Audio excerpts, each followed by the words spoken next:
In this interview with Frank Herbert, recorded on February 3, 1969, Herbert goes into the origins and inspirations behind his iconic science fiction novel, Dune. The conversation, held at Herbert's home in Fairfax, California, features Herbert, his wife Bev, and Dr. Willis E. McNelly of Cal State. They discuss the novel's conceptual beginnings, its thematic explorations, and Herbert's creative process. Frank Herbert explains that the initial idea for Dune stemmed from his interest in an article about controlling sand dunes, inspired by a U.S. Forest Service project in Florence, Oregon. This project successfully controlled the flow of sand dunes, a technique later adopted globally. Herbert became fascinated with the ecological aspects of sand dunes and their potential for storytelling. As Herbert accumulated data on sand dunes and desert ecology, he envisioned a planet entirely covered in desert. This setting naturally led him to explore the themes of religion and ecology. He integrated various influences, including the Arabian and Navajo mystiques, as well as other desert cultures like the Kalahari. Herbert's writing process involved extensive research and meticulous world-building. He amassed vast amounts of information, which evolved from a potential article into a full-fledged novel. He employed a layered technique in his storytelling, intertwining ecological and religious themes to create a rich and complex narrative. The interview also touches on Herbert's views on Western man's impact on the environment, highlighting his belief in the need for a balance between technological advancement and ecological preservation. He critiques the Western tendency to dominate nature through mathematical and technological means, advocating instead for a more harmonious relationship with the environment. Herbert's unique approach to rhythm and pacing in his prose is likened to poetry, where sentence structure and word choice control the flow of the narrative. This deliberate manipulation of prose aims to engage readers on multiple levels, encouraging them to continue the story in their imagination. Overall, the interview provides a comprehensive look at the creative and intellectual underpinnings of Dune, showcasing Herbert's deep engagement with ecological and philosophical questions that remain relevant today.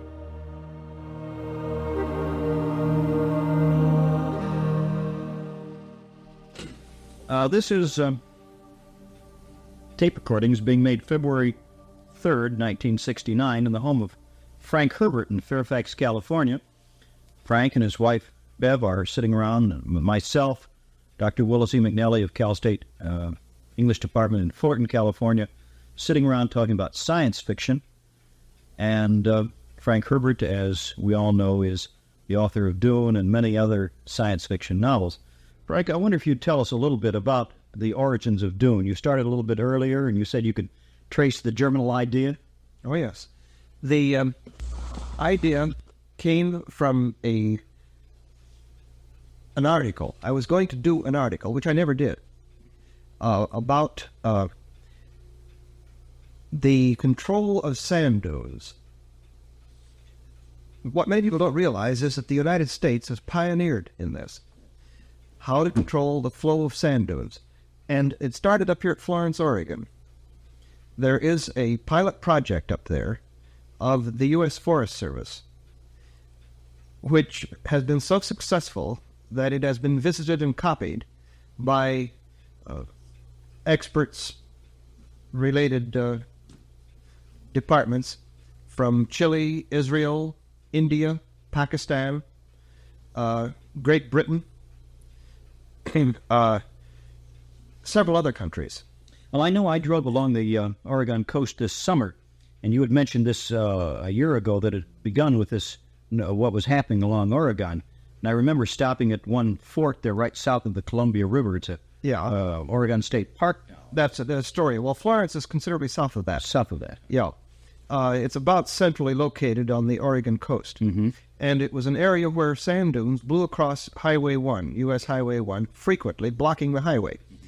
And the Forest Service put in a test station down there to determine how they could control the flow of these sand dunes. And I got fascinated by sand dunes because I'm always fascinated by the idea of something that is either seen in miniature and then can be expanded to the macrocosm, or which, but for the difference in time, in the flow rate and the entropy rate, is similar to other features which we wouldn't think were similar. Like how long ago was this, by the way? Oh, this was in 53. This was considerable. 15 years ago. Yeah, this was a long time ago. Sand dunes are like waves in a large body of water. They just are slower. And the people treating them as fluid learn to control them. Fluid mechanics, in other words. That's fluid mechanics with sand. Sure. And the whole idea fascinated me, so I started researching sand dunes. And, of course, from sand dunes, it's a logical idea to go into a desert. And the way I accumulate data is I start building file folders. And before long, I saw that I had far too much for an article and far too much for a story, for a short story. So I didn't know really what I had, but I had an enormous amount of data and avenues shooting off at all angles to gather more, and I was following them. I can't read the dictionary, I can't go look up a word. I can stop everything else on the opposite page. But so I started accumulating these file folders, which I'll show you later. And as a result, I finally saw that I had something enormously interesting going for me about the ecology of deserts. And it was, for a science fiction writer anyway, it was an easy step from that to think, what if I had an entire planet that was a desert? And during my studies of deserts, of course, and previous studies of religions, we all know that many religions began in a desert atmosphere. So I decided to put the two together because I don't think that any one story should have any one thread. And, I build it on a layer technique. And of course, putting in religion and religious ideas with ecological ideas, you can play one against the other. Now this is you see, I'm talking about the surface now. That's right. I'm not talking about the way things are layered. Within the novel itself. That's right, yeah. And the way character is developed for various reasons in the story. This is just the germ of the idea. But that's where it began. It began 15 years ago then. Well, what made you, or at what point did you go from the sand dunes of Oregon and the ecological background there to the decision to utilize, let's say, the Arabian mystique as another counter notion or contrapuntal notion working within the novel? Well, of course, in studying sand dunes, you immediately get into not just the Arabian mystique, but the Navajo mystique, and the mystique of the Kalahari primitives. And Kalahari primitives? Yeah, the Kalahari Desert. The black folk of the of the Kalahari, and how they utilize every drop of water. And you can't just stop with the people who are living in this kind of environment. You have to go on to how the environment works on the people and how they work on the environment. I mean, you could look at this thing on the Oregon coast quite simply if you wanted to and say, yes, the sand was covering the highway and that's bad. So they would plant certain grasses and that stops the sand from moving and that's good. And that's the end of it. Yes, that's the end of it. But if you start going into the mechanics of how the United States Forest Service set up this project and all of the internal politics, undoubtedly, that were involved, I only know part of them, but I know enough to know there were quite a few more. Then you would probably have a story there, a Main Street type of story. Yeah. But I got off on a different kick because of the science fiction angle and the emphasis on ecology. It's been my belief for a long time that a man inflicts himself on his environment. that is Western man. I think we can see that just looking around us. The simple thing of beer used to be packed in bottles, which eventually disintegrated. Then it was packed in cans, and that had a 50-year half-life. And now it's packed in aluminum cans, and that lives forever. And we're gradually corrupting our we're gradually corrupting our environment as a result of plastic. That kind of thing. Plastic is the thing that we. Do you know, Bev and I were up on the Washington coast last year, and an area unspoiled originally, very primitive area up where the Macaw tribes live and so on, and even there, down among the driftwood logs on that primitive beach, and that almost unspoiled beach, use it frequently, much too frequently. Come on these blue, orange, green, white plastic containers, Purex, ivory soap. They're virtually indestructible. And there they are. They float. Well, man is then, as you view him, a creature who ecologically is a destructive force, a divisive force. Well, we tend to think in Western culture. I'm talking about Western. Yeah, you realize that. We tend to think that we can overcome nature by a mathematical means. We accumulate enough data, and just sample parameters of that data and subdue it. We subdue nature. This is a one-pointed vision of man, because if you really start looking at man, Western man, you'll see that you could cut him right down the middle, and he's blind on that backside, you see. This is a point that you made earlier, Bev, in talking about the death of the planetary ecologist in Dune being a very touching spot. I think you said it, very moving. It was a very significant point for a lot of the story swung around this, how the ecologist dies. I thought it was very important that the planet killed the ecologist. Even though the ecologist was technically able to subdue anything within that. Well, there he lay dying, understanding what was happening. Exactly. Much more than someone else dying on the desert would help. Complete understanding. I think it made it more horrible. That he knew what was happening to him and understood it and was technically capable of controlling it. He knew it had gotten it. Yes. This, of course, was done deliberately for that purpose. To turn, it's a turning point of the whole book. But to pivot, you might say.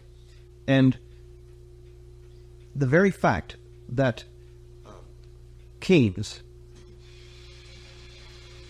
who is the Western man in my original construction of the book, sees all of these things happening to him as mechanical things, doesn't subtract from the fact that he is still a part of this system because it is observing him. He's lived out of rhythm with it, and he got in the trough of the wave, and it tumbled on him. And we are polluting our atmosphere, we're polluting our rivers, we're polluting our beaches, because we don't understand the principles of ecology, among other things. Well, ecology, as somebody said, and I used this, I don't recall, I'd like to attribute this, but I don't recall where I encountered it. I did read over 200 books as background of this novel. Somebody said that ecology is the science of understanding consequences. I remember that. Lovely expression. Yeah, I remember that. And, of course, each of us individually is the product of everything that has happened to him. And this happened to me, it hit me. And so I used it, because as far as I was concerned, one of the purposes of this story was to delineate consequences of inflicting yourself upon a planet, upon your environment. So you have a number of forces then that are inflicting themselves upon the planet. You have the Freeman forces. You have the forces of the House of Atreides, do you pronounce it? Atreides. Atreides. Parenthesis, I'd love to examine with you the possible implications of the House of Atreus in the Greek legend there, end parenthesis. And you have the off-planet forces of the Spacers Guild and the entire Imperium also as being forces inflicting themselves on this planet. The name of the game is power, you see. Yeah. As it is today. We play the game today with counters called money. And we talk about laws of supply and demand and so on. And there is a law of supply and demand as long as you only have one form of exchange. But once you start getting other media of exchange, such as force, then the law of supply and demand gets different beats on it, different rhythms.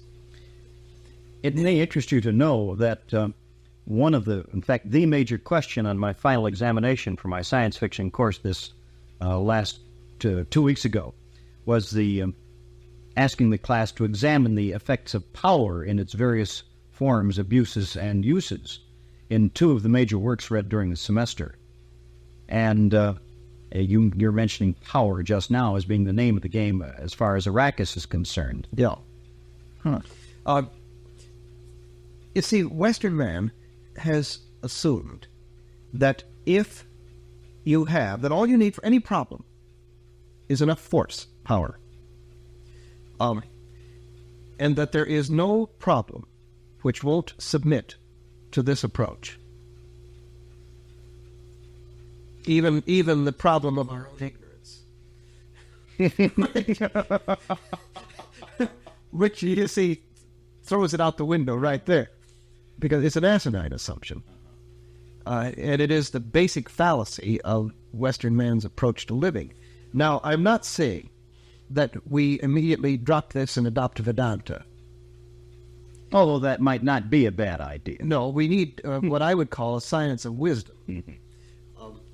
I think among the things that we need, and this is indicated to a certain extent in the novel, but we need a clear distinction in our minds, in the minds of Western man, between the ethical norm and the moral life. The moral life is subject to change. It is the law, etc., etc., etc. But the ethical norm are those things which we must do because they are the proper thing to do regardless of the law. They're an abstract. They are an abstract. And this conflict between the moral and the ethical norms we see obtaining in certain situations within Dune, as I recall. Well, at least I could extrapolate. Yeah, that's correct. Well, the moral norm, as I saw it in Dune, was something that is imposed upon people by their environment. Yeah. I mean, it says fixed as how many wives a man in this culture might be able to support and thereby have, or what possessions he can carry from one stopping place to another, and how this would control the moral laws that could be built up in society. We see it in our society, for example, out of our nomadic background and herdsman background. We see all kinds of moral injunctions which grew up out of that and which we accept today logically. I'm not trying to denigrate them. But we can trace them this way. Now, this is where moral law comes from. Ethical law takes a step in another direction. And it says that I, the thinking animal, see that the logical consequences of these moral actions are such and so, and maybe I'd better modify the moral law slightly by a higher ethical law. I find this then in one of the in some of the internal conflicts which are bothering Paul. That the ethical norm which he sees as being one of, say, absolute rightness, as opposed with the law of moral necessity, and these are clashing in him. These are tensions at work within Paul, which cause him, I think, to have a depth of characterization that you do not normally find within the normal science fiction novel. You've hit on, of course, the way the character of Paul was constructed. It was a conflict between absolutes and the necessity of the moment. Yeah. And it's almost an existential necessity, incidentally, as I caught it, as I read it. That's right. Yeah, that's absolutely right. And Absolutely. Gee, thanks. Now, you see, this is an exercise in showing up, you might say, the fallacy of absolutism. Even to be absolute about being non-absolute. Because Paul is bothered with that very problem. That's right. How absolute can he be, and yet in his relationships with his subordinates, with Stilgar, for example. If he's too absolute, he loses, he gains of, how did you put it in the novel? He sees the loss of a friend and the gain of a worshiper almost. He gains he loses a friend and gains a worshiper. A worshiper, yes. And this kind of conflict, if he's too absolute here and non-absolute there, or in the necessity, or no, when the tribe tries to force upon Paul the apparent necessity for killing Stilgar, and he has to talk the tribe out of one of their tribal rules in order. Moral. Yeah, right. A moral rule. A moral rule. And you see how the moral rule was developed out of the necessities of their background. Exactly. And he has given them then an ethical rule. Yes. And yet this conflict is continual within Paul, I think. And it makes, I think, for certain added dimensions in the novel that, again, the normal science fiction novel does not have. Well, you began this then in 53, and you began doing research and filling file folders with facts and extrapolating to the sand dune planet. Tell me further about the writing process itself.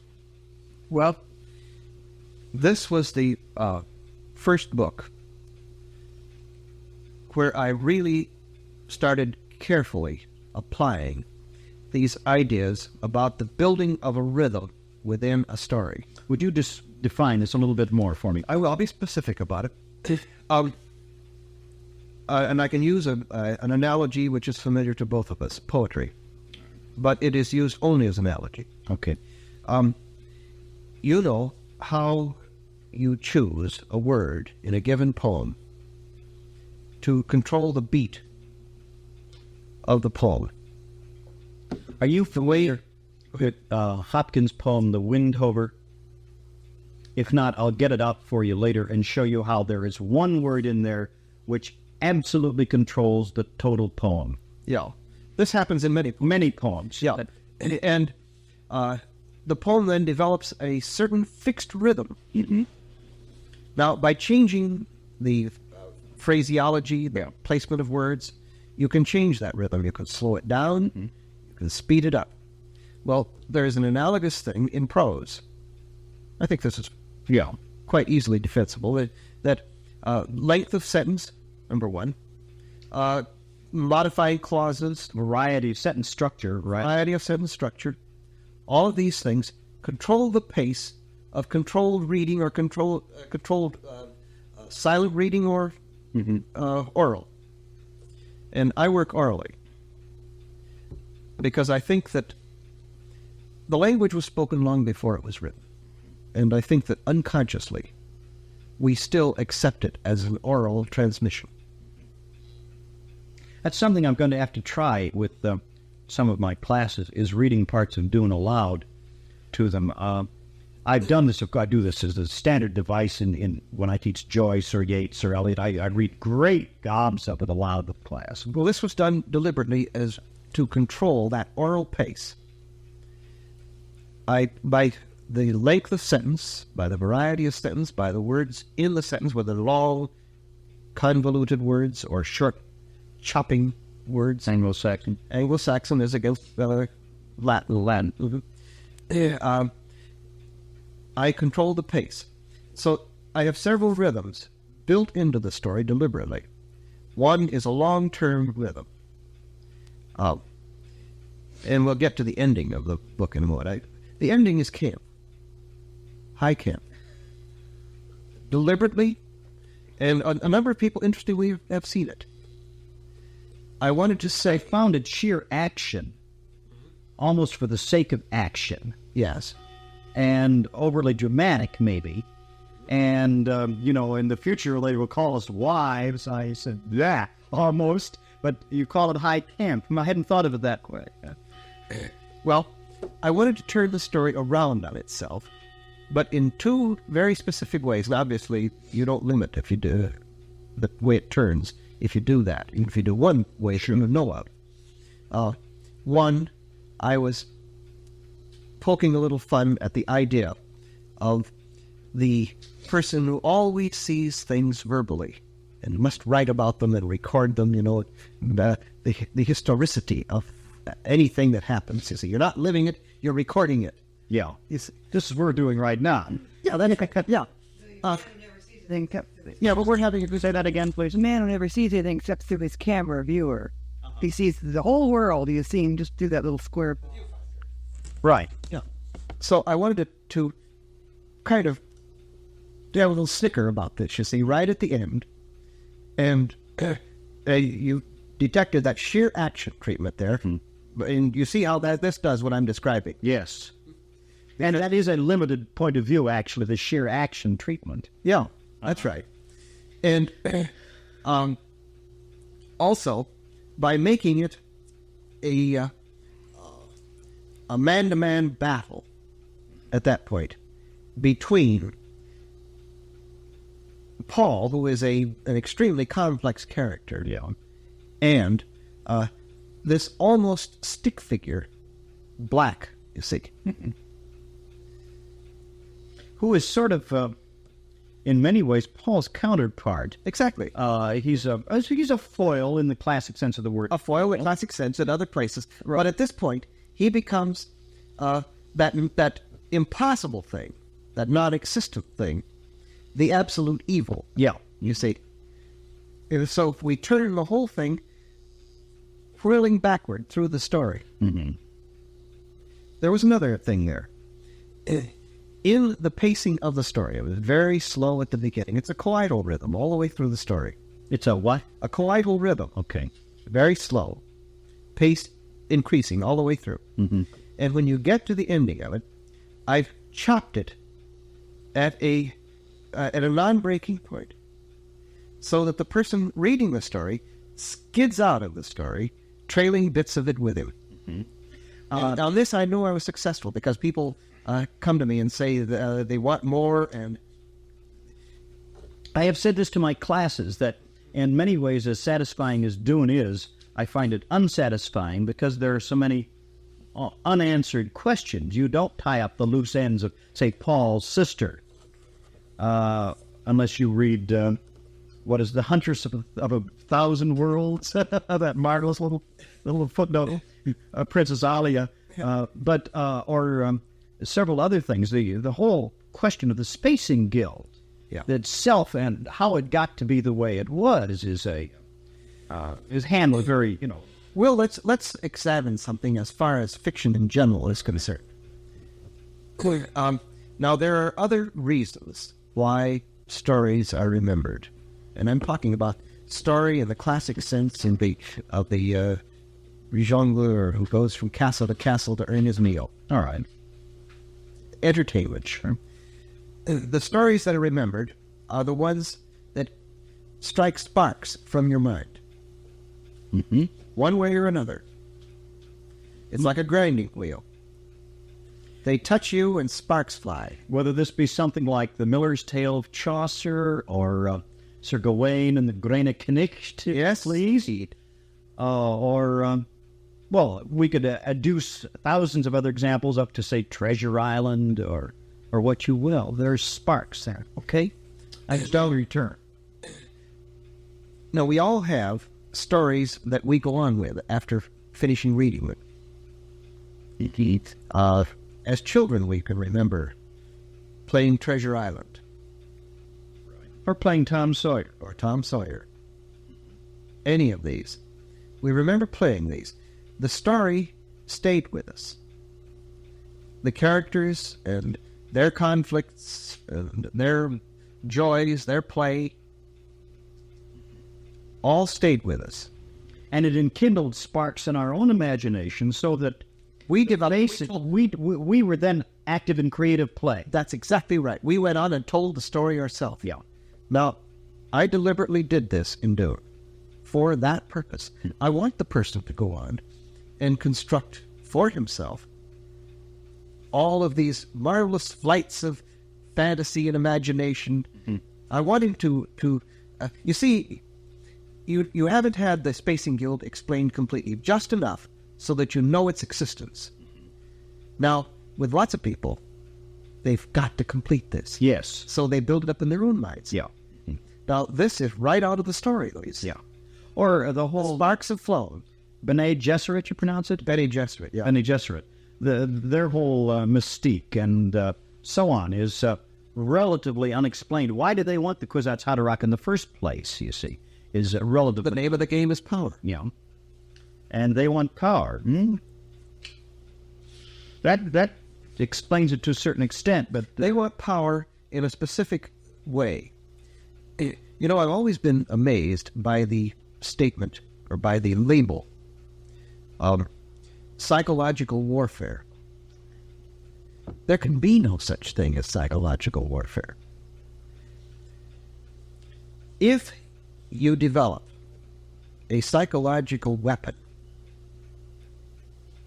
sufficiently that it is destructive to any potential enemy, it will destroy you with the enemy.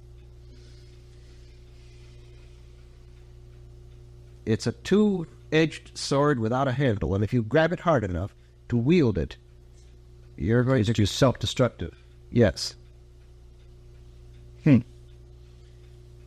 So we could have a variation on the Lord Acton notion. Power corrupts both the user and the receiver of the power, both, absolutely. Right. Uh-huh. Acton saw it. Yeah. How interesting. I hadn't thought of the who power corrupts. Now, the Bene Gesserit see this. You see how they keep themselves in the background. Yes, that's true. They want a user of power they can control. I see. With safety to them. That's right. It's a safety device, you see. Yeah. And I say this in several ways, not in this way. Yeah. Not in this blatant, way, but implying it with all of its permutations, because there's much more to this. We could go on for several hours discussing this aspect of it. Yeah, the whole attitude of Reverend Mother Gaius Moyam, for example, Helen Gaius Moyam. Yes, I see how we could, various aspects of it. Well, I'd like to examine this a little bit further in some of the religious constructs. Before we get into that, okay, let me tell you something. I was up at Sonoma State last month, talked to a class up there, and the question that seemed to attract the most attention from the class, somebody asked back there, what's all this nonsense about controlling people with voice? And there seemed to be a lot of agreement with this point of view, that it's impossible to do this. And so I said, we do it all the time. Of course we do. And it's amazing to me that anybody could even begin to question this as a fact of our existence. And they couldn't see it. So I said, well, I'll give you an example.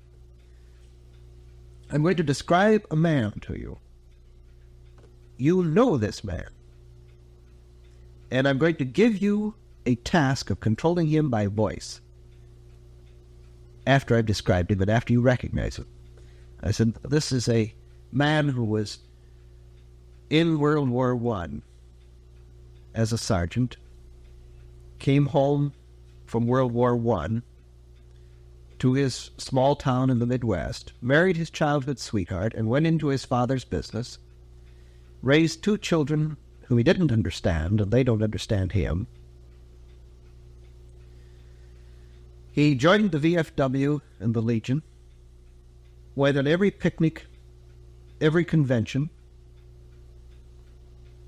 lived by the double standard, he thought. Now, on the telephone, strictly by voice, I want you to make him mad.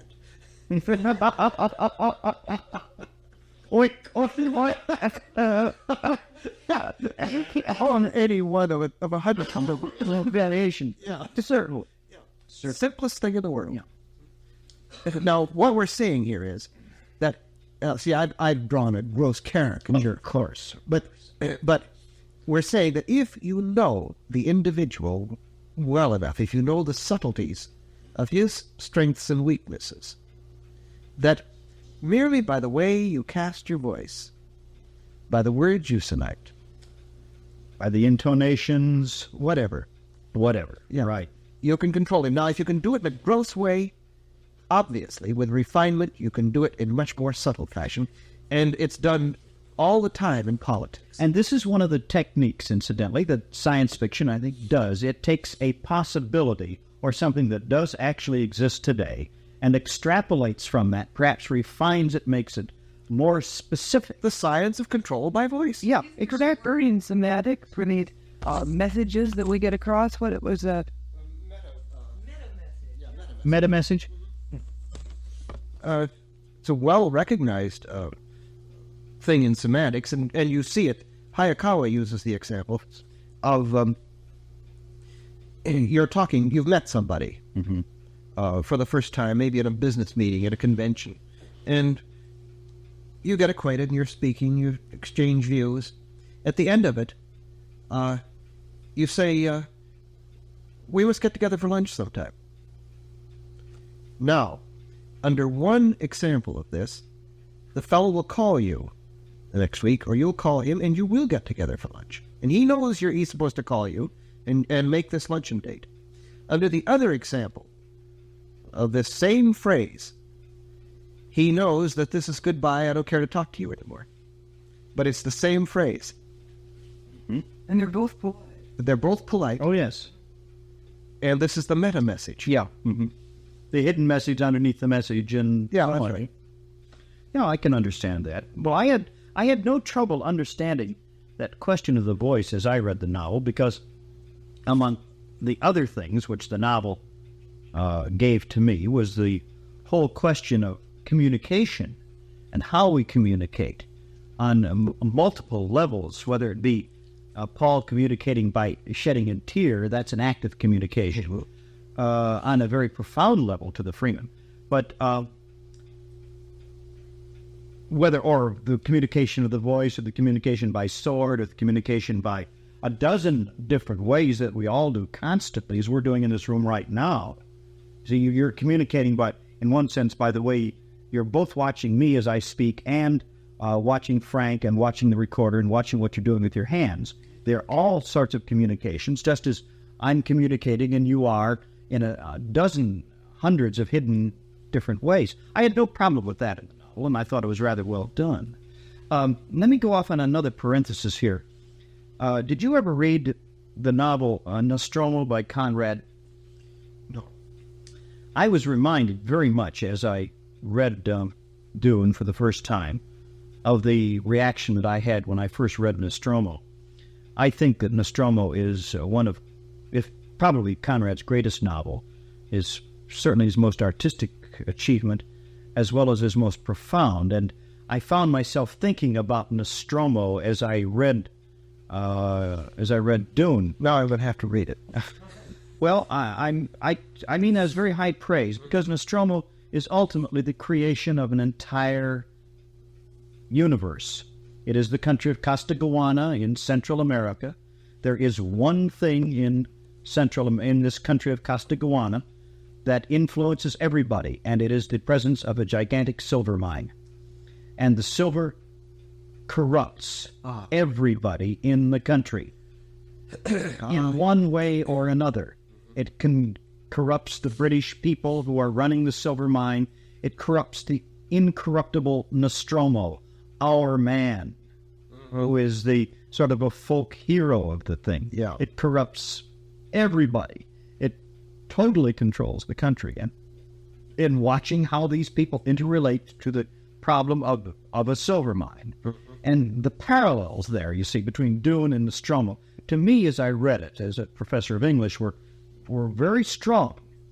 And this is one of the things I object to among my own compatriots, is that they are unable to see that something like Nostromo is, in a very real sense, a type of science fiction. We have created a mythical country based upon reality. Yeah. Where the people react in certain ways to things which we would react to in other ways, but it's said over here, just as the Freemen react to... Oh, yes, it's my contention that in, especially in Dune, and Dune is an exposition of this point, that man himself is going to change. We have changed. But our changes, the actual basic change, is a gradual climb. Mm-hmm. Now, I don't see this as progress. I see it as a sort of entropy and as a growth of complexity. Mm-hmm. But that this is such a slow process that in thousands upon thousands upon thousands of years, we would still recognize the emotions, the reactions, all of these things. And given any set of forces which you can delineate, Mm-hmm. the silver mine, the geriatric spice, Right. the existence of certain hard lines of power control and communication. As perhaps oversimplified by, say, the Harkonnens versus the Atreides. Yes. Families. Yeah. You know. You have a classical feudal system here. It's my contention that feudalism is a natural condition of human beings. Not that it is the only condition, not that it is the right condition, but it is just a way we have of falling into organizations. I like to use the example of the Berlin Museum beavers. You ever come across this? No. Well, the numbers are going to be wrong here, but it's on this order. Yeah. Before World War II, there were a number of families of beaver in the Berlin Museum. They were European beaver. They had been in there, raised in captivity, for something on the order of 70 beaver generations in cages. World War II came along and a bomb freed some of them into the countryside. What did they do? They went out and they started building dams. Wow. Wow. Now, tribal organization. Feudalism is tribal organization. Oh, yes. And that's what I'm talking about. So, tribal organization is a natural organization of humankind. We tend to fall into it, given any chance at all, given the proper stresses or given the proper lack of stresses. And I think we could extrapolate from that notion and say we have many more feudal or tribal aspects in our society than we might have otherwise thought about it. I would think that the existence of the Roman Catholic Church in its feudal state, as long as it has existed, is sort of proof of what you're saying. The hippies are a proof of it. Yeah. The organization they set up, it's a tribal organization. Business office is feudal. Yeah, a company is feudal. Mm-hmm. Mm-hmm. A university, perhaps? Oh, yes, indeed. An English department. Very true. Well, of course, what we're doing here is oversimplifying. Yes. The complexities of it and the variations on the theme are multitude. But the framework is there. The skeleton is there. And you can recognize that skeleton. So, I set up the situation in Dune where the natural evolvement was a classic feudalism. And for a very specific purpose. I wanted the lines of power to be clear. Yeah. At the same time, feudal lines of power were extremely complicated. I don't want to contradict you, but I while they were simple, they were nonetheless multi-leveled. Yes. As you indicate with Baron Harkonnen and the non-Baron and so on, all of these things of their relationship to the Imperium. You want to go back to the 14th 14th century in England of the War of the Roses. No, by clear, I meant in this sense, recognizable by anybody who knows the first damn thing about history. Precisely. The fief is a set of obligations from top to bottom and from bottom to top, mutual back and forth, ultimately. Yeah, it's a feedback situation. Exactly. And this kind of thing, the kind of loyalty that, say, Gurney Halleck gave Paul, or gave Paul's father, this is the kind of thing that you... The loyalty to the family. Yeah, certainly. And I am the rightful Duke of Atreides. Yes. At the very end of the thing. Not as he is speaking the Sardaukar. Did you pronounce it? The Sardaukar. Yeah. Very interesting. I know my students have had a lot of fun tracing down the background of the Freeman as far back as they can from the hints you drop in the novel. And coming to the surprise, delighted surprise, that they were once probably on Seleucus Secundus. And that this accounts for part of the way they are, even the hardening there. And further, tracing the life cycle of Shai-Hulud is really an interesting thing for them, because you don't quite complete the whole thing in your in the appendices. Chris, what have I set up there? We know our information about the cyclic nature, the interdependence in our own environment is still quite sketchy in many areas. But we do know this. We know that you need to create large bodies of sand, dust, whatnot. Yeah. You need water action. Some, anyway. Yeah. And so I've set up multitudes of creatures who substitute for this. Yeah. Quite logical. Yeah. Why not? They do this.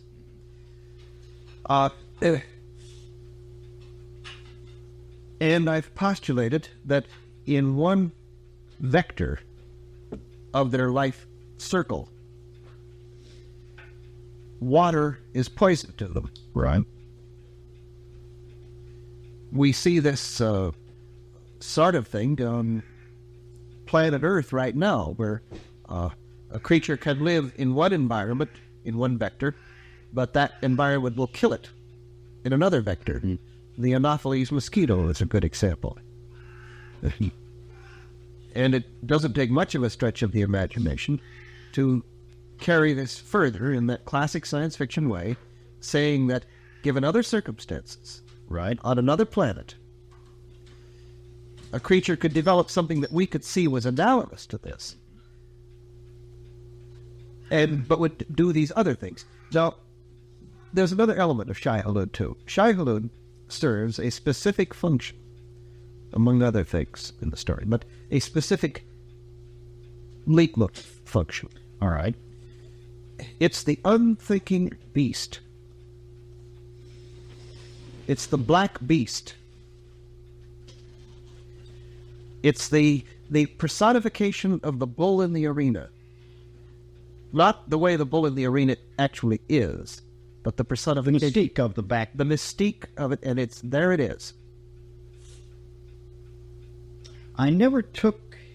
The black beast has connotations that I never gave it. Maybe it's my taking it wrong from your terminology. It's the mythic beast, it's the archetypal beast. Is that archetypal beast? Is that what by black beast? That's right. Now bring this up because of your mention earlier of the tracing the archetypal backgrounds. Yeah. I meant it classically. The archetypal black beast, the one that lives underground in the cavern with the gold. I see. Okay, right. Well, this is the dragon Beowulf who lives in a cave. Yeah, guarding with the golden dagger. Right, precisely. Incidentally, Frank Baum used in one of his Oz books, used the dragon guard hoarding gold, guarding gold. Well, that was why I put this in there. It's a familiar theme. And gold, of course, becomes the geriatric spikes. That's right. In another sense.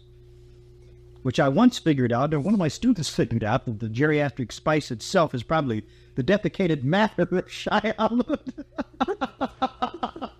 In one of its vectors. or it might have been, no, not the defecated matter, but also No, it was the eggs, perhaps, waiting, and that's why they're guarded, among other things. The value of that corn. Yeah, well, true. They have lots of, kids have lots of fun with this. Of course, and I did that deliberately. The value of a good story in the entertainment sense is how much of this it tips off, how much it starts rolling, so that you start creating your own story. The one that's in all of us, you see. And in that sense, there is no right answer to the final, let's say, complete life cycle of Shai-Hulud. Yeah, do you want me to pin it down for you? I can. I mean, I had it in mind. You had it in mind? Yeah, but I had it worked out, too. Let's compare notes. Well, I'd be interested, before I say anything, to hear what you have to say. I got to get my book. I'm going to turn this off for a minute. And we're back again. We were talking about the archetypal patterns in Dune for a moment. Off on this tangent now. Well, we got onto the sequel for a moment. Yeah. And there's a point here that I think should be made. Campbell turned down the sequel. Now, his argument was that I had created an anti-hero in Paul in the sequel. And he has built his magazine. I'm oversimplifying, grossly oversimplifying, but this is the essence of it, really, and truthfully accurate. Yeah. That he had built his magazine on the hero. Now, it's my contention that the difference between a hero and an anti-hero is where you stop the story. And if you're true to life, giving these ingredients, then the story goes on, because human beings go on. Now, you can confine your story to one individual. And therefore, as far as he's concerned, the story begins with birth and ends with death. But if you're dealing with larger movements, the parameters are much broader. That's right, as they are in this book. Yeah. Then there is no real ending. It's just a place where you stop the story. And one of the reasons, by the way, why in the book Dune, I stop it the way I do. Deliberately building up a carrying momentum as though you were going down a slide, and then just chopping it to a moment of triumph, and then that's it. And you skid out of the story with all of this clinging to you. Yeah. I can see that, yeah. But as I understand the Jungian archetypal pattern, the Lord Raglan steps of the hero, Dune takes up about the first 15 of them, more or less, and if I know nothing about the sequel other than the few words you've told me, but I would be willing to predict that if you follow the pattern, the archetypal hero pattern, he goes through many of the things that Lord Raglan sets out in the notion of the hero and the quest hero. Ultimately, Paul has to die. It's a question of how and under what circumstances, and probably as a result of some of these tensions which have been previously operating. Yes, several of them. And one of them, of course, is the tension of prognostication, prediction. This is foreshadowed in here. Yeah. He never sees his own death moment, but he's always concerned about it. Yeah. We bring this, that's right, we bring this to a head. This idea that I'm expounding, that, when you talk to the average individual and he says, oh, I could only know everything that's going to happen tomorrow, wouldn't that be wonderful? What he is talking about is the fifth race at Hialeah. Yeah. Or will that girl say yes or no? That's what he's talking about. And he doesn't really want to know everything that's going to happen tomorrow. Because this is precisely what I do to Paul. We carry this to its logical outcome. And we reach a point in the sequel where he is physically blinded, is without sight. I think this is what set Campbell off aside. Oh, becomes an anti-hero in that sense. Yeah. But here is Paul, he's physically blinded, and yet he knows everything that's going to happen. He's lived this one before. Well, think of how boring that is. but think of how mysterious and terrifying. When you beat everybody else. Yes, a guy. It would be as though I, without sight, you could see I have nothing but a couple of sockets here, and my wife comes in and picks up a cigarette out of a package. I lean over and light it for her And say it's a Pall Mall. Yes, saying you're back to Pall Mall. Yeah. Paul does such things as grabbing a microphone out of a trooper's hands and relaying orders immediately after the accident in which his eyes are lost, and greeting people in the hallway as he passes them. Well, and of course it builds up this terrifying godhead among the people around him, but it also foreshadows their turning against him, because if a person really does this sort of thing to you, you're going to get away from him one way or another. They crucify him. Yeah. In many ways they would. I could see this, and this would lead us to all sorts of possible symbolic interpretations of knowledge and so on, going back to the Oedipal. Yeah, it's my contention. I've always wondered about the Oedipal aspects of the they're there on the novel, but let's not go to that right now. They're there and deliberately. Yeah. No, it's my contention. I think I'm probably right on this, that the thing that got to Campbell was not that I had an anti-hero in this sense, but that I had destroyed one of his gods. See, because prediction and esp. Oh, of course. With Campbell, that's, obviously. Yeah. Yeah. You see, if you know the magazine and his editorial, Sure, I've been reading it since 1940. all right, then you know that he is completely devoted to this idea. And I'm not arguing against him, but I'm merely saying that this is his point of view. And this pokes a great deal of fun, and not so much fun as it pokes a big hole in the whole theory.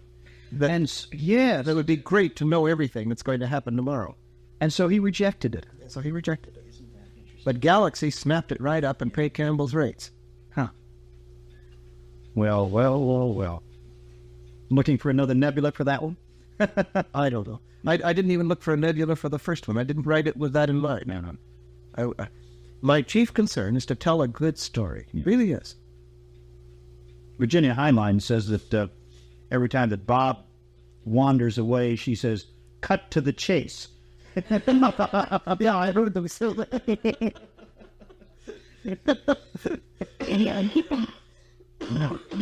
There's a classic Hollywood approach. Yeah. Well, could we go back a little bit and tell us more about the novel as it developed in your mind?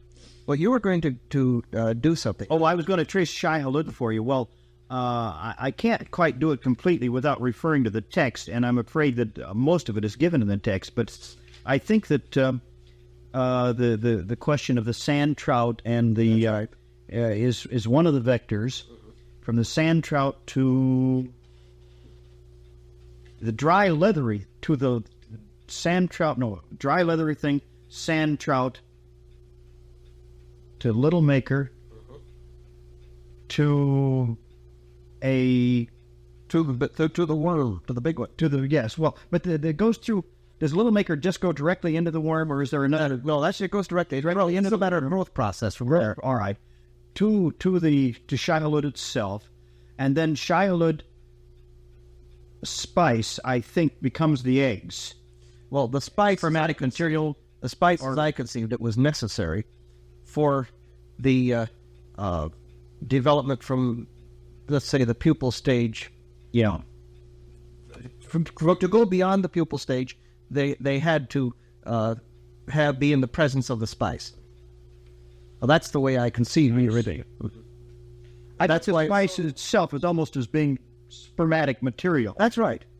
And then that spice growing into the, ultimately Little Maker, as I saw it. And there's something like royal honey. The way I saw it is slightly different, but the spice in the presence of a dead worm. Yes, who killed by the water of life. Then this becomes, and you're off in the spice blow, That's right. Rest becomes the seed of the new life cycle. Yeah. Mm-hmm. It's almost orgasmic in that sense. That's right. Mm-hmm. Yeah. Probably deliberately. So. Yeah, I built these things in there deliberately, all the way through it. Yeah.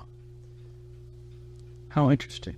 Well, if we can go back then and talk about a little bit more about the formation of the novel from, say, 1953 and the germinal ideas and your file folders and so on. We were up to about there a little while ago. Well, I'm not too clear on dates. Dates. Yeah. They don't concern me. I'm more involved with the actual piece of paper in front of me. All right. How long a writing process did this take then, from the time this began till the time the actual physical writing process? About 2 years. About 2 years. And you wrote it when you were in Mexico? No. Oh. I wrote it here. But I had the idea with me in Mexico, was adding to it. You see, you were talking about two different things here.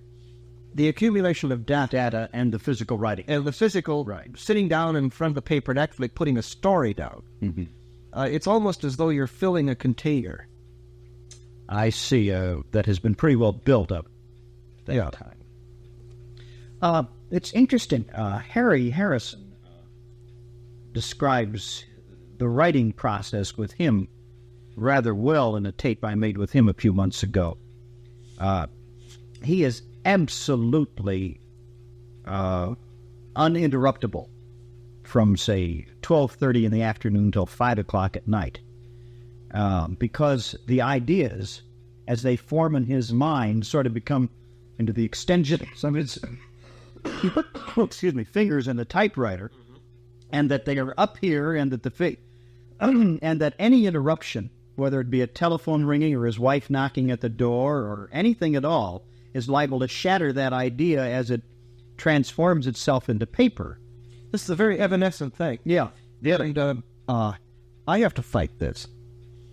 But Bev is very nice to me about this. She keeps A writer's children are always, they learn to tiptoe, and is Daddy writing? Mm-hmm. In fact, you don't have to say be quiet. You say your father is writing in silence. What is your writing schedule? Well, it varies. Depends on what I'm doing writing for the magazine down here. But as a general rule, it goes like this. I'll get home somewhere around 5 o'clock. When Bev is here, when she's not working, as she has been the last couple of weeks, she'll have dinner ready at that time. We're very close to that time. I'll then take an hour's nap, and then work, sometimes till 1 o'clock in the morning. Then I hit the sack and get up. Mm-hmm. And sometimes, if the story is strong in me, I get up in the morning and write. Get up at 5 o'clock in the morning or so and write for an hour or two sometimes before going down to San Francisco. Yeah. And this is the thing I want to get out of, because I can write 8 hours a day in 2 bursts. And I don't see any reason why I shouldn't be doing writing what I want to write during those times. I don't envision supporting myself entirely by science fiction writing in the sense of writing only science fiction. Mm-hmm. Because I have other axes to grind too. Yeah. I'm going to do a non-fiction book on air pollution, for example. I'm really hipped on this ecology thing. The consequences of some of the things that we're doing to our planet. And I don't mean in the lock it up and throw it away sense of the classic conservationist. In other words, turn it all into wilderness. I don't mean that. But there are ways of living with our planet, not against it. And this is the attitude that we have to develop. And it is an attitude. Thank you, Mr. Keynes. Pardon, Keynes. It is an attitude. It's something that has to be ingrained into us as children. As my wife is fond of telling my children, a fountain pen is not a screwdriver. Very good. And each has its own purpose for whatever it may be. And if you misuse that thing, it will turn around and bite you. You'll ruin a screwdriver or ruin a fountain pen in trying to make it work like a screwdriver. And we're rapidly ruining our air, our water, our planet. I found that you were talking about the economics of writing and selling. Dune has made us at this point about $15,000 since the first sale. This includes the sale of, what was it, something like 8 chapters to Campbell. That's right. And by the way, I did not read it in analog. I read it first in book form. How much of it did appear in almost all? Almost all of it. Okay. In fact, in one sense, a little more, because there were capsule recapitulations, the synopses. Oh, yes. Did you write those? Yes, I did.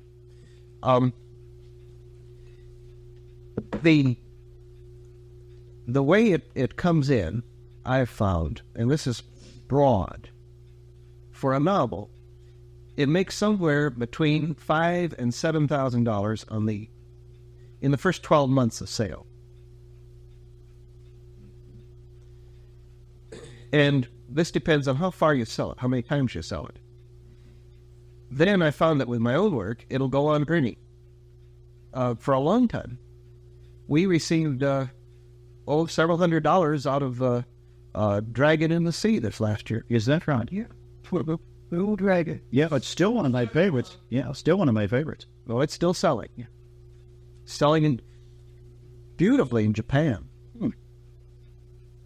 I understand that you speak Japanese. No. No? Where did I hear that? No. I don't speak Japanese. I can read a bit of ideogram. So desu ka. So desu ka. But I was raised with Japanese Americans in the Pacific Northwest, in an area where there were a great many of. Yes, let's put it that way. A place called Fife, between Seattle and Tacoma. And That's up near glorious Tumwater. yes, it's north of Tumwater. An Ole fan. If I'd known, I would have brought in a mess of beer. So, by the way, we have another wine there, would you know? No, I'm going to stick to coffee for a while. Oh, thanks. I'll be up all night reading, but then what difference does it make? Well, anyway, I was raised with them and eat in Japanese, and I know a few phrases. Yeah. I learned quite a... Well, we were speaking of your writing plans for the future. You say the sequel to Dune will be out this fall sometime? Or earlier. Yeah.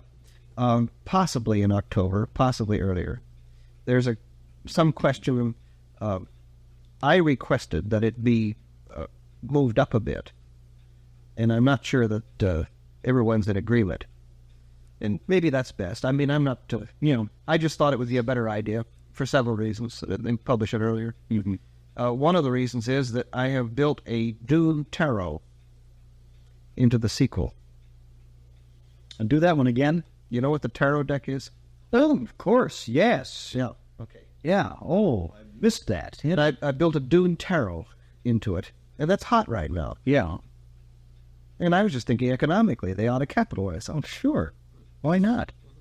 A Dune tarot, well.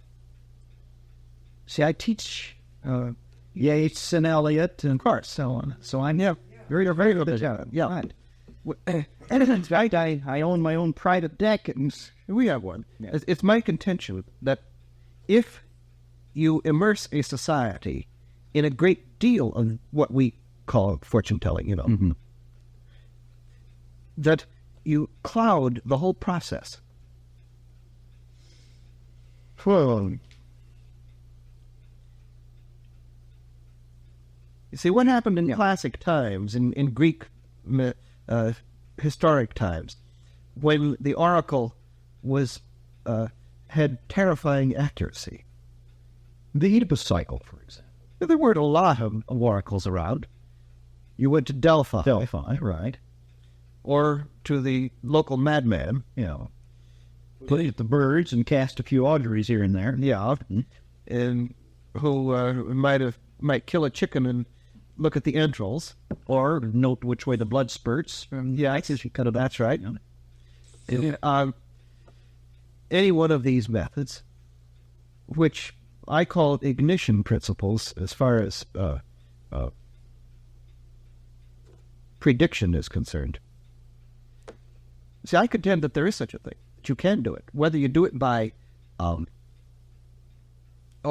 liminal thing, petit perception, or whether it is a... You used the petit perception in that scene in the conservatory incident. I thought it was rather well done. With Countess Fenring. That's right. Leaving that thing for Lady Jessica to pick up. End parenthesis. Yeah, that's right. Well, whether our predictive faculties are prophecy, and we've had our prophets, is a product of an accumulation, in the sense of a computer is accumulating data, or something mystical in the sense that it's unexplained, thus far unexplained. I'm looking at it through Western eyes now. You can undoubtedly see that it's a mechanical scientific principle, and if you get enough data to bear on it, you'll understand it. Though this doesn't necessarily follow, of course, that we can understand everything in the universe. Ask me about what I think is the basic fallacy in science. All right, what is the basic fallacy in science? Tell us, pray tell. You want a prognostication? Okay. I think it's the idea that we can invent. Of course, science fiction is based on this. The idea that we can invent anything we imagine. And having invented it, we must use it. And then live by the consequences of it. Exactly. Yeah. Now this is the Western fallacy. And this is one of the great things about the East, that it does not. It's a question we frown on it because they achieve their ignition by methods that we can see are hogwash. Right, or we misinterpret their methods. For example, if we were to consider, say, the Tantric Yoga, all we would think of is that, they're achieving nirvana by means of sex, and it's much more than that. Yeah. For as one specific example, we take only one aspect of it and make sort of an end out of it. Or hell, man, you go back to the slitting the neck of the chicken and watching which way the blood spurts. Yeah. You see what I'm saying by ignition? This ignites you see, you have to have confidence that you can do it. You have to believe you can do it. And believing you can do it, the process is ignited by any one of a million methods. We've experimented with many. The direction the birds fly or any of this, you see. Well, I had a student a few years ago whose wife was so accurate with the tarot deck that she stopped using it completely. I must tell you, she frightened herself. I terrified a gal one time when I was about 17. We were sitting in her aunt's house.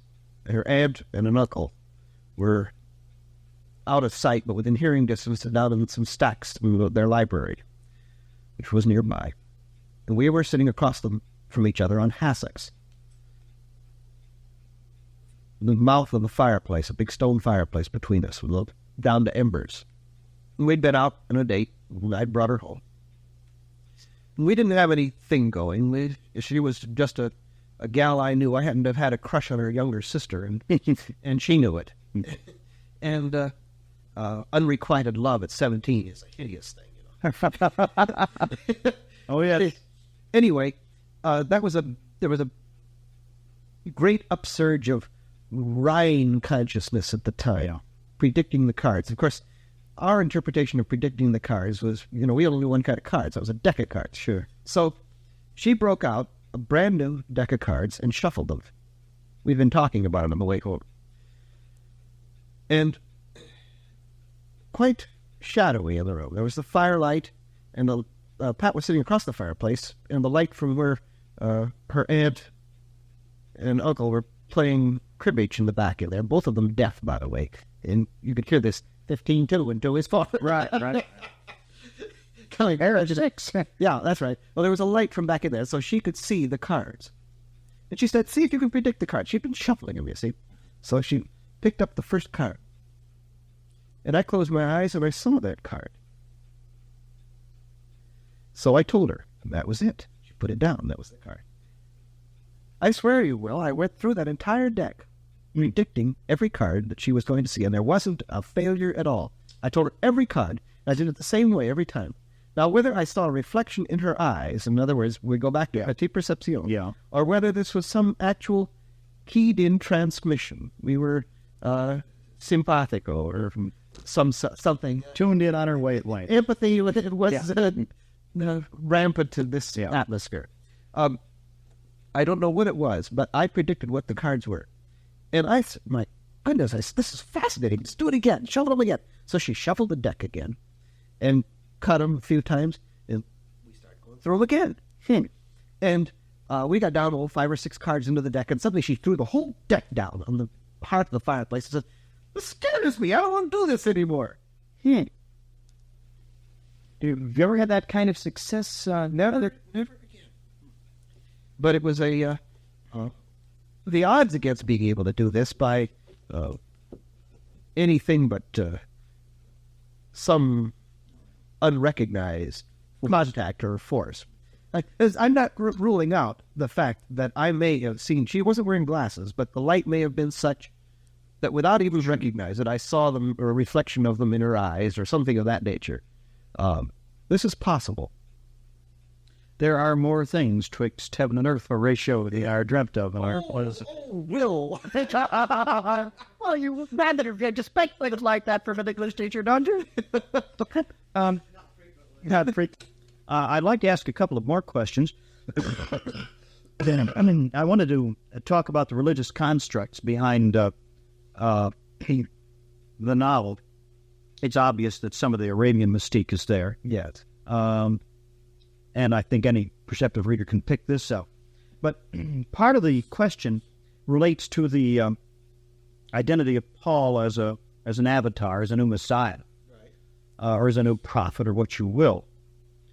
Would you care to talk about that a little? Well, one of these threads in the story is to trace a possible way a Messiah is created in our society. And I hope I was successful in making it believable that here we have the entire process, or at least the large and some of the subtle elements of the construction of this, both from the individual standpoint and from the way society demands this of him. It's a reference in there, that the man must recognize the myth he's living in. Because the creation of an avatar is a myth-making process. We've done it in recent times. Look at what's happening to John F. Kennedy. Oh, sure. Who was a very earthy, real, and not totally holy man. Yes. Yeah. So here we have a likable person now, you see. Yeah. But real in the flesh and blood sense, who, by the process of immolation, becomes something larger than life, far larger than life. Well, and I've just explored as many permutations as I could recognize in the process. Well, I caught overtones of Lawrence of Arabia in the thing, for example. He could very well have become an avatar for the Arabs. Right. If Lawrence of Arabia had died at the crucial moment of the British... Say, when Allenby walked into Jerusalem. Yeah. If he had died, if for example, he had gone up and killed the people who were destroying his dream, walked into that conference and said, gentlemen, I have here under my jabala a surprise, bang, bang, bang. And he had been killed. He'd have been deified. He would have been deified. And it would have been the most terrifying thing the British had ever encountered, because the Arabs would have swept that entire peninsula with that force behind. One of the things we've done in our society is exploited this power. Western man has exploited this avatar power.